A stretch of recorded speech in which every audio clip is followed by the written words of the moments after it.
Hello students, welcome to BS tuition classes. आप सभी को बीएस ट्यूशन क्लासेस में स्वागत करता हूँ। तो आज लेकर आए हो क्लास 12 का एक चैप्टर है, लेसन नंबर 8 गोइंग प्लेसेस। लिखा है AR बर्टन जी ने, और उसका गोइंग प्लेसेस का टॉप 10 इंपॉर्टेंट क्वेश्चंस जो है वो लाया हो। इसके पहले मैं क्वेश्चंस दिया था, जो प्रीवियस ईयर का क्वेश्चन था वो मैं दिया था।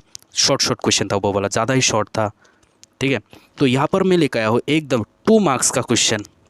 और ज़्यादातर आप सभी को पता है 2 मार्क का सवाल ज़्यादा आता है ना। 2 मार्क्स का क्वेश्चन ज़्यादा ही आता है एग्जाम में, तो वो लेकर आए हो आपके सामने, आप लोग देख पा रहे होंगे। तो लास्ट तक बने रहिएगा। और इसका अगर PDF अगर आपको चाहिए तो BS ट्यूशन क्लासेस करके टेलीग्राम है, ठीक है। टेलीग्राम में चाहिए, मैं इस डिस्क्रिप्शन में लिंक दे दूँगा टेलीग्राम का, उधर से आप PDF डाउनलोड करके जेरोक्स करके निकल के पढ़ सकते हैं, ठीक है। चलिए शुरू करते हैं, लेकिन उससे पहले मैं चाहूँगा, अगर आप लोगों ने BS ट्यूशन क्लासेस को अगर सब्सक्राइब नहीं किया तो सबसे पहले सब्सक्राइब करें, वीडियो को लाइक करें और अपने फ्रेंड्स के साथ, अपने दोस्तों के साथ, अपने भाइयों के साथ बिल्कुल शेयर करें, ताकि वो भी अच्छे से पढ़ सके। जो जिसने ट्यूशन नहीं लिया वो बेनिफिट उठा सके। तो पहला सवाल क्या है, चलो पहला सवाल है, what does Sophie want to do after she passes out of school. मतलब स्कूल से पास होने के बाद सोफी क्या करने वाली थी, है ना, क्या करना चाहती थी। आप सबको पता है, इसका समारी मैं बिल्कुल लाऊंगा। इसका समारी मैं आपके सामने बिल्कुल लेकर आऊँगा, क्योंकि लाइन बाय लाइन आपका पढ़ना आपका टाइम नहीं है, तो समारी बिल्कुल मैं लाऊंगा। सबसे पहले क्वेश्चन आंसर ही लाया हो। तो स्कूल ख़त्म होने के बाद सोफ़ी क्या करना चाहती थी। देखिए, Sophie wants to have a boutique of her own. वो क्या करना चाहता था, एक बोटिक खोलना चाहती थी। बोटिक मतलब कपड़े का दुकान, है ना। She will have the most amazing shop the city has ever seen. मतलब उस सिटी में सबसे अच्छा और फेमस शॉप खोलना चाहती थी। She says if ever she comes in to money she will buy a boutique. वो कहती है कि अगर उसके पास कभी, तो क्या था कि अगर उसके पास कभी पैसा आ जाती है तो वो क्या करेगा, एक बोटिक खरीद लेगा, ठीक है। Besides it she desires to be an actress. और साइड में वो क्या बनना चाहती है, एक एक्ट्रेस भी बनना चाहती है। She can run boutique as side business. वो क्या कहती है कि मैं एक्ट्रेस बन जाऊंगी और साइड में बोटिक भी चला लूँगा, business, side business. She doesn't mind becoming a fashion designer either. वो कहती है कि मैं साइड में ए फैशन डिज़ाइनर भी काम भी कर लूँगा, ऐसा कहता है, ठीक है। तो चलो इसको हिंदी में पढ़ते। क्या लिखा है कि सोफ़ी अपना खुद का बोटिक खोलना चाहती थी, बनाना चाहती थी। उसके पास शहर की अब तक की सबसे अद्भुत दुकान होगी, ऐसा कह रहा था। वो कहती है कि अगर वो कभी पैसे में आती है, मतलब उसके पास कभी भी अगर पैसा आ जाता है तो वो एक बोटिक खरीद लेगी। इसके अलावा वो एक अभिनेत्री बनना चाहती है। वो साइड बिजनेस के तौर पर बोटिक चला सकती है, ऐसा काम भी करना चाहता है। उन्हें फैशन डिज़ाइनर बनने में भी कोई दिक्कत नहीं है, वो फैशन डिज़ाइनर भी बनना चाहती थी। मतलब एक अलग दुनिया में रहती थी सोफ़ी, ठीक है। एक अलग दुनिया, वो करूँगा ऐसा टाइप का लड़की थी, ठीक है। हो गया। नेक्स्ट क्वेश्चन क्या है, पढ़िए ज़रा। Where was it most likely what Sophie and Jansie would find job after school. तो देखिए नीचे क्या है, यहाँ पर मैं नीचे दे दूँगा आपका। नीचे लिखा है कि टेलीग्राम में इसका PDF मिल जाएगा। अगर सब्सक्राइब नहीं किया तो प्लीज़ सब्सक्राइब करो, ठीक है। ऐसे ही ज़बरदस्त वीडियो पाने के लिए। ऐसा यूट्यूब में शायद चैनल नहीं होगा जहाँ पर ज़्यादा नोट्स मिलता हो, लेकिन BS ट्यूशन क्लासेस में आपको मिल जाएगा, ठीक है। तो नेक्स्ट क्वेश्चन क्या है, नेक्स्ट क्वेश्चन है where was it most likely that Sophie and Jansie would find job after school. मतलब स्कूल के बाद सोफ़ी और जेंसी को नौकरी मिलने की सबसे अधिक संभावना कहाँ थी। जेंसी को पता था कि स्कूल के बाद उधर उसको कहाँ पर जॉब करना है, लेकिन सोफ़ी तो ज़्यादा ही उड़ रहा था ना, ये बनेगा। वो कहाँ पर नौकरी करना का उनका फिक्स था कि वहाँ पर हम लोगों को नौकरी। तो इसका आंसर है कि Sophie and Jansie belong to lower middle class families. एकदम छोटे वर्ग से थे, है ना। Actually they belong to low income groups. उनका जो इनकम भी था, उनका फैमिली इनकम एकदम लो था। SoFi dreamed a big and beautiful things. SoFi बड़ा सोचता है, सपना देखता है। She dreamed of things beyond her rich and means. वो ऐसा सपना देखती है कि वो कभी भी हासिल नहीं कर सकता, ऐसा कभी भी नहीं पहुंच सकता। Jansie was more practical and realistic. लेकिन झांसी एकदम प्रैक्टिकल थी, रियलिस्टिक थी। She thought that both of them had already been एंड मार्क to work in a biscuit factory. और जेंसी को पता था कि उन दोनों को कहाँ पर काम करना पड़ेगा, पास होने के बाद बिस्किट फैक्ट्री में ही काम करना पड़ेगा, है ना। चलो इसको हिंदी में क्या लिखा है, सोफ़ी एंड जेंसी। अगर आपको हिंदी में नहीं पढ़ना तो आप स्किप कर सकते हैं, थोड़ा सा फास्ट फॉरवर्ड करके। देखिए मैं फिर भी कह देता हूँ कि सोफ़ी एंड जेंसी निम्न मध्य वर्गीय परिवारों से ताल्लुक़ रखते थे। दरअसल वे निम्न आय वर्ग से ताल्लुक़ रखते थे। सोफ़ी ने बड़ी और खूबसूरत चीज़ों का सपना देखा। उसने अपनी पहुँच और साधन से परे चीज़ों का सपना देखा। जेंसी अधिक व्यावहारिक और यथार्थवादी थी, प्रैक्टिकल थी। जेंसी, उसने सोचा कि उन दोनों को पहले से ही एक बिस्किट कारखाना में काम करने के लिए निर्धारित किया गया है। ठीक है, ओके चलो नेक्स्ट क्वेश्चन इज, ऐसे टॉप 10 क्वेश्चन लाऊंगा, थोड़ा सा तो बड़ा होगा वीडियो, तो इंतजार कीजिए। जेंसी सोफीज क्लासमेट, जेंसी कौन थे? सोफी का क्लासमेट था। And friend but doesn't entertain any with dreams like her, why? समझ में आ गया क्वेश्चन? देखिए क्या लिखा है।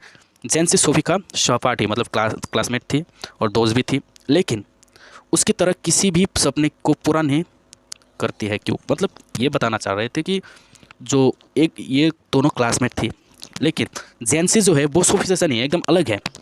सोफी जैसा सपना नहीं देखते थे। ऐसा क्यों? क्योंकि उसको पता था ना कि वो एकदम लोअर क्लास से थे, उसको ऐसा ऐसा बड़ा सपना देखने का ज़रूरत ही नहीं था। चलो इसको आंसर ही बढ़ते हैं, पर इसको Sophie and Jansie are classmates and friends, आप सभी को पता है। But the similarity ends here, लेकिन सिमिलरिटी यहाँ पर ही खत्म हो जाता है। उसके बाद दोनों एकदम अलग अलग थे दोनों, बस सिमिलरिटी यही था कि दोनों क्लासमेट थे, लेकिन उसके बाद दोनों एकदम अलग अलग विचारों वाला था। They are poles apart in thinking, वो विचारों में, ठीक है, एकदम अलग अलग था। Temperament, Sophie is a day dreamer, Sophie जो दिन में सपना देखता है ना जागते जागते, वो है ये। Sophie is a day dreamer, she dreams of big and beautiful things beyond her rich. On the other hand, Jansi is realistic and practical. She knows that big things require big money and experience which they were wanting in. इतना सुंदर करके लिखा है, देखा है ना? इसको हिंदी में डायरेक्टली ट्रांसलेट करते हैं। देखो, सोफ़ी और जेंसी सहपाठी और दोस्त थे, ठीक है, लेकिन समानता यही खत्म हो जाती है। उसका जो सिमिलरिटी है, समानता है यहाँ पर ख़त्म। वह सोच और स्वभाव में अलग अलग थे, ठीक है, सोच और स्वभाव में एकदम अलग अलग थी। सोफ़ी एक मतलब डे ड्रीमर थी, है ना, दोपहर को सपना देखते थे, मतलब थोड़ा सा ज़्यादा ही अजीब अजीब बातें वो सोचता रहता था। वो अपनी पहुंच से परे बड़ी और खूबसूरत चीज़ों के सपने देखती है। दूसरी ओर जेंसी यथार्थवादी, मतलब एकदम प्रैक्टिकल थे, व्यवहारिक थे। वो जानती है कि बड़ी चीज़ों के लिए बड़े पैसों और अनुभव की ज़रूरत पड़ती है। एक्सपीरियंस चाहिए, पैसा चाहिए कुछ भी करने के लिए, है ना, जिसकी उन्हें ज़रूरत थी, जिसकी उनको पैसा की ज़रूरत थी, इसके लिए कहीं पर भी काम करना पड़ता था, उनको करना पड़ेगा, ऐसा सोच रहा था। एकदम दोनों पोल से पढ़ते, एकदम अलग अलग। तो क्वेश्चन नंबर 4 को पढ़िए। शायद थोड़ा सा डिस्टर्ब फील होगा आपको, लेकिन बहुत इंपॉर्टेंट एग्जाम में पूछे जाएंगे, 100% गारंटी के साथ बताता हूँ आपको। अगर क्वेश्चन आ गया ना पूरी एग्जाम में, परीक्षा में, तो आप लोग कमेंट करके बिल्कुल बताइएगा कि एग्जाम में आई है कि नहीं, है ना। मुझे अच्छा लगेगा कम से कम कि आपके एग्जाम में थोड़ा सा क्वेश्चन आया, थोड़ा सा बेनिफिट मिला, मुझे अच्छा महसूस होगा और मोटिवेट मिलेगा और भी ज़्यादा क्वेश्चन बनाने के लिए। क्लास 12 का बहुत दिनों से क्वेश्चन आंसर्स नहीं दिया मैंने, क्लास 11 का बना रहा था, क्योंकि एकदम न्यू बुक आया है ऑल्टरनेटिव इंग्लिश का, इस वजह से। नेक्स्ट क्वेश्चन क्या है? व्हाट जॉब जियोफ है ये, ठीक है, Geoff. What job Geoff is engaged in, मतलब जियोफ कौन सा काम करते थे, कौन से काम से मतलब संलग्न थे, जुड़े हुए थे। Does entertain wild dreams like his sister, क्या वो सिस्टर के जैसा ही अच्छा बड़ा बड़ा सपना देखता था? ऐसा बिल्कुल नहीं। दोनों देखिए हिंदी में लिखा है कि जियोफ किस कार्य में संलग्न है? क्या वो अपनी बहन की तरह जंगली सपनों के मनोरंजन करता है, एकदम एंटरटेन करता है, वाइल्ड ड्रीम्स, है ना। चलो, Geoff is 3 years out of school, मतलब स्कूल पास हो गया, 3 साल हो गया है जियोफ का। He is an apprentice mechanic, वो मैकेनिक थे, वो सीख रहा था mechanic. He has to travel to his work each day to far side of the city, city से बहुत दूर जाना पड़ता था काम करने के लिए जियोफ को। Is not a day dreamer, वो डे ड्रीमर नहीं था, वो सोफी जैसा बिल्कुल नहीं था, like a sister. Perhaps he knows his and his family's limitations better than her, और जियोफ को पता था कि उसको फैमिली को क्या चाहिए नहीं चाहिए, उससे ज़्यादा पता था, सोफी से ज़्यादा। He speaks little but listens to her sister wild stories. देखिए यहाँ पर क्या बताया कि वो एकदम कम बातें करता था, कौन? जियोफ, लेकिन उसके सिस्टर्स को अच्छे से सुनता था। तो समझ में आ गया? फिर से यहाँ पर हिंदी में ट्रांसलेट किया है, उसको भी पढ़ता हूँ। जियोफ स्कूल से 3 साल से बाहर है, 3 साल हो चुका है, उसको पढ़ाई ख़त्म हो गया है। वो एक अप्रेंटिस मैकेनिक है, उसे यात्रा करना पड़ता है, उसके काम के लिए हर दिन शहर से दूर की ओर जाना पड़ता है उसको। वो अपनी बहन की तरह दिवासम ना ऐसा कुछ है, ये क्या है भाई, मतलब डे ड्रीमर है, ठीक है, डे ड्रीमर। शायद अपने और अपने परिवार की सीमाओं को अच्छे से बेहतर से जानते थे। कौन जानते थे? जियोफ को पता था कि उसके फैमिली का लिमिटेशन क्या है ना। वो कम बोलता है, लेकिन उसकी सुनता है, उसकी बहन की सुनता है, वो कहानियाँ, मन गलत कहानियाँ सुनता है। Question number 5 is what did Sophie think of Geoff. देखिए ये वाला पढ़िए कि सोफी जियोफ के बारे में क्या सोचती है। सोफी ने जियोफ के बारे में क्या सोचा? देखिए, Geoff was almost grown up now, Geoff बड़ा हो चुका है। ही स्पोक लिटिल, जियोफ एकदम कम बोलता है। ये बातें सोचता था वो लड़की सोफी, उसके भाई के बारे में, बड़ा भाई। क्या सोचता था कि वो जियो बड़ा हो चुका है, वो एकदम कम बातें करते हैं, words had to be prised out of him like stones out of the ground, जैसे ज़मीन से कहीं कभी कभी लोग पत्थर उठाते हैं, उसी प्रकार वो बातें करता था एकदम कम। Sophie was jealous of his silence, वो इतना चुपचाप रहते थे तो वो ईर्ष्या करते थे उसके भाई से। She knew when he was not speaking he was away somewhere, he was out in the world in those places she had never been, she wanted to share her brother's affection. वो कभी कभी बातें करता था, वो कहीं कहीं दूर दूर तक जाता था। देखो यहाँ पर लिखा है क्या है कि जो जियोब अब लगभग बड़ा हो चुका था, वो कम बोलता था, ज़मीन से पत्थरों की तरह उसके शब्दों को बेशकीमती बनाता था। जैसे ज़मीन से आप पत्थर उठाते हो, कभी कभी उठाते हो ना, तो इसी प्रकार कभी कभी बातें करता था। सोफ़ी को उनकी चुप्पी से जलन होती है। वो जानती थी कि जब वो बोल नहीं रहा था तो वो कहीं दूर था, मतलब कहीं दूर चला जाता था, उसका दिमाग कहीं और था। कभी वो सुनता था लेकिन कम बोलता था। वो दुनिया में उन जगहों से बाहर था जहाँ वो कभी नहीं गई थी। मतलब उसका भाई इतना दूर दूर तक काम करने के लिए जाता था, सोफ़ी कभी भी नहीं गया था उस जगह पर।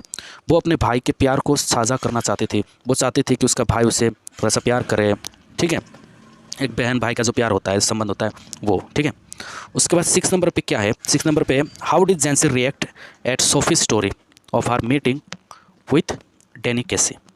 मतलब डैनी केसी के साथ सोफ़ी की मुलाकात की कहानी पर जैंसी की क्या प्रतिक्रिया थी। यहाँ पर देखिए सोफ़ी क्या कहते हैं कि मैंने डैनी केसी से मुलाकात किया, ऐसे जैंसी को बताता है। तब जैंसी ने क्या रिएक्शन दिया, क्या जैंसी ने माना? मेरे हिसाब से तो नहीं माना होगा, है ना। आप लोगों ने सर्च हमारे नहीं पढ़ा होगा, लाइन बाय लाइन नहीं पढ़ा होगा, पर ये समझ में आ गया, ठीक है। मैं हमारे लाऊंगा, बिल्कुल लाऊंगा। अगर अभी तक आप लोगों ने सब्सक्राइब नहीं किया तो प्लीज़ सब्सक्राइब करें।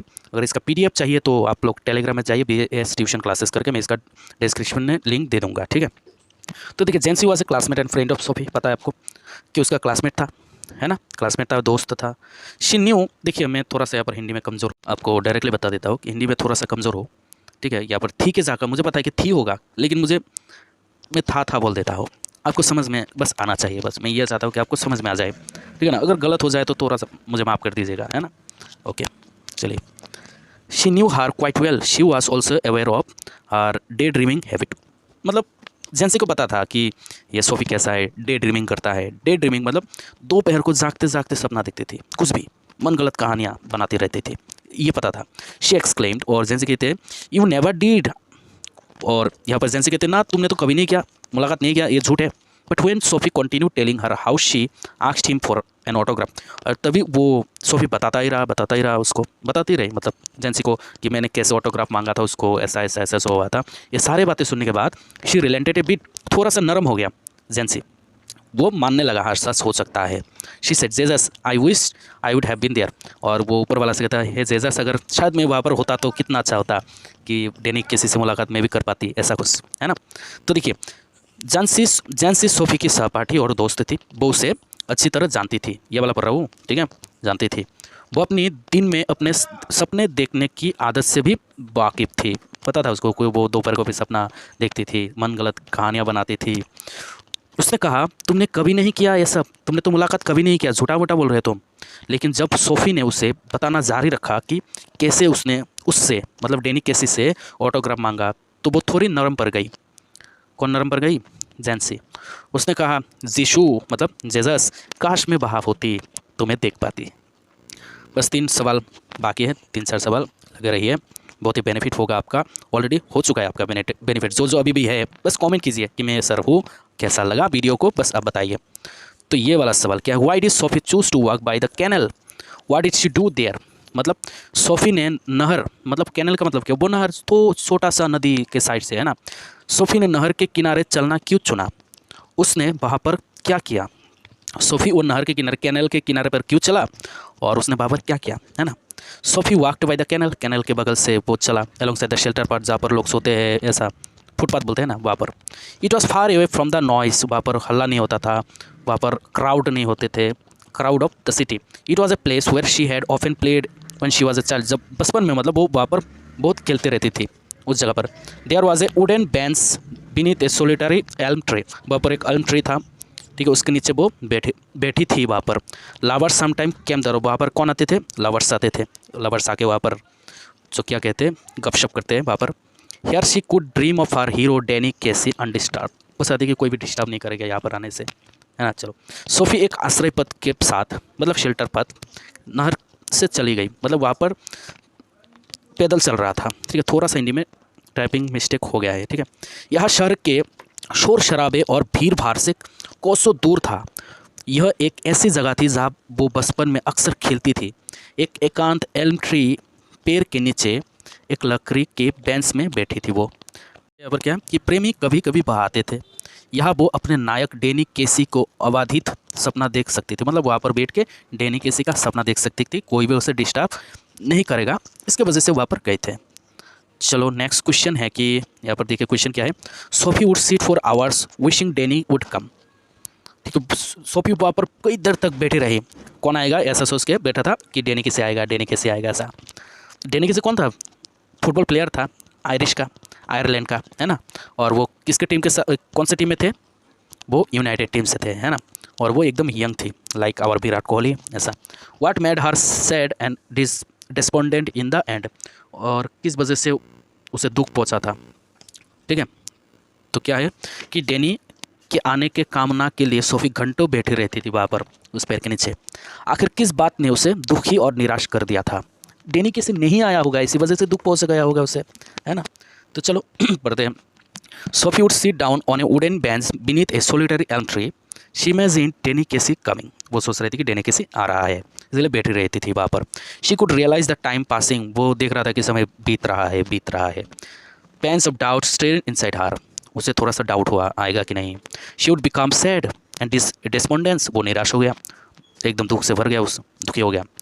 Danny would not come at all. Danny नहीं आएगा। She feared that people would laugh at the story of our meeting with केसी।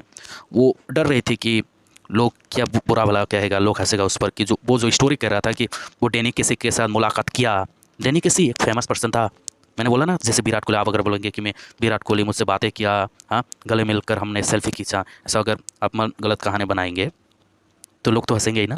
तो चलो उसी प्रकार देखिए, मुलाकात करना बड़ी बात नहीं है, अब मुलाकात कर सकते हैं, अगर ज़्यादा रिक्वेस्ट कर रहे तो कर सकते हैं, ठीक है। चलो, सोफी एक एकांत एल्म के पेड़ के नीचे लकड़ी के बेंच पर बैठ जाती। उसके कल्पना की डैनी कैसे आ रहा है। वो गुजरे हुए समय को महसूस कर सकती थी। उसके अंदर शंका की लहर दौड़ गई, शंका हुई, डाउट हुई। वो उदास और निराश हो गई थी। डैनी बिल्कुल नहीं आएगा ऐसा सोच रहा था। उसे डर था कि लोग केसी के साथ उसकी, केसी मतलब डैनी केसी के साथ उसकी मुलाकात की कहानियाँ पर हंसेंगी ऐसा। Now question number 9, last 2 questions please. अभी भी रहिए, 2 क्वेश्चन को देखिए, अगर अभी भी है थैंक यू सो मच, आपका ज़िंदगी बदलेगा, ठीक है। आपका एग्ज़ाम बहुत ही अच्छा होगा, आपके लिए ही मैं मेहनत कर रहा हूँ, जो लास्ट तक बने हैं। तो लास्ट 2 क्वेश्चन इज, देखिए अभी यहाँ पर, did she ever meet Danny Casey. क्या उसने कभी भी डैनी केसी से मुलाकात किया? When did she actually see Casey in person. Danny Casey को लाइव में, वास्तव में कभी भी देखा है क्या? कब देखा था? क्वेश्चन क्या है, क्या वो कभी डैनी केसी से मिली थी? उसने वास्तव में केसी को कब देखा? यह है आंसर आपका कि young girl Sophie actually never met Danny Casey. कभी भी नहीं देखा, कभी भी नहीं मुलाकात किया, ठीक है। कभी भी मुलाकात नहीं किया, देखा होगा, ठीक है, मुलाकात नहीं किया। She indulged in wishful thinking and dreams of meeting him. वो एक मन गलत कहानियाँ बनाई थी कि उसने उससे मुलाकात किया। Her imagine meeting gave her immense pleasure. She saw Danny Casey in person only once. एक बार देखा था, है ना। She went with her family to the stadium to watch the match. वो एक बार मैच देखने गई थी उसके फैमिली के साथ, तब देखा था live. She saw her hero in an action there. वो एक्शन करते हुए दिखाई दे, फुटबॉल को लात मारा था ऐसा दिखाई दे। देखिए हिंदी में क्या है कि ये वह लड़की सोफी वास्तव में डैनी केसी से कभी नहीं मिली। वो इच्छाधारी सोच में लिप्त थी, वो सिर्फ सोचता रहता था, है ना। और उससे मिलने के सपने देखती थी कि मिलूंगा ऐसा। उसके काल्पनिक मुलाकात ने उसे बहुत खुशी दी। उसको तो खुशी हुआ, है ना, लेकिन लोग तो हंसेंगे। उसने डैनी केसी को केवल एक बार व्यक्तिगत रूप से देखा। कब देखा? वो अपने परिवार के साथ स्टेडियम में मैच देखने गई थी। उसने वहाँ अपने हीरो को एक्शन में देखा, मतलब भाग रहा था, दौड़ रहा था, फुटबॉल को लात मार रहा था, तब देखा था, जैसे हम देखते हैं। लास्ट क्वेश्चन क्या है, इससे पहले मैं आप थोड़ा सा रिक्वेस्ट करूँगा आपसे कि अगर BS ट्यूशन क्लासेस को सब्सक्राइब नहीं किया तो प्लीज़ करें, ठीक है। प्लीज़ सब्सक्राइब करें, बेल को बटन को दबाएं, टेलीग्राम में जाए BS ट्यूशन क्लासेस, उधर आपको PDF मिल जाएगा, ठीक है। टेलीग्राम में ज़्यादा फॉलोअर्स नहीं है, सब्सक्राइबर नहीं है, तो आप जाए, पहले आप एंट्री हो वहाँ पर, PDF में देता ही रहता है वहाँ पर। PDF में यहाँ पर नहीं दूंगा, PDF में टेलीग्राम में दूंगा, ठीक है। उधर जाकर आपको सब्सक्राइब कर लीजिए, अच्छा होगा। Last question is, Sophie's dream and disappointment are all in her mind. Discuss. मतलब सोफ़ी के सपने और निराशा सब उसके दिमाग में है। सोफ़ी के जो सपना था और वो निराश था सोफ़ी, इसके सिर्फ दिमाग में था, वो वास्तव में नहीं, सिर्फ दिमाग में। विचार विमर्श करें, डिस्कस करें। It is true that Sophie's dreams and disappointments are all in her mind. ऐसा से कि उसके सिर्फ दिमाग का उपज है वो। She is crazy and lets her lose in Danny Case's dreams. She imagines her meeting with Case. She hopes against hopes. Her daydreaming leads to despondency. So Sophie's dreams and disappointment are not real. They are merely the products of her mind. एकदम सही बात बताया है। देखिए यहाँ पर क्या है कि यह सच है कि सोफी के सपने और निराशा सब उसके दिमाग में हैं। वो पागल हो चुका है। डेनी केसी के सपनों में उसे ढीला कर दिया है। वो कैसी के साथ, मतलब डेनी केसी के साथ अपनी मुलाकात की कल्पना करता है, सिर्फ इमेजिन कर रहा है। वो उम्मीदों के खिलाफ उम्मीद करती रहती है। उसको उम्मीद है ही नहीं कि आएगा, फिर भी उम्मीद कर रहा है। पता है कि नहीं आएगा, फिर भी कर रहा है कि आएगा। उसका जो डे ड्रीमिंग है, ठीक है, डे ड्रीमिंग निराशा की ओर ले जाता है। वो डिसअपॉइंट हो जाता है डे ड्रीमिंग देख के। तो सोफ़ी के सपने और निराशा असली नहीं है, वो केवल उसके मन की उपज है, उसके मन में उत्पन्न होता है। बस इतना सा है। Thank you so much. ये वाला पीडीएफ आपको मिल जाएगा। All the best for your exam.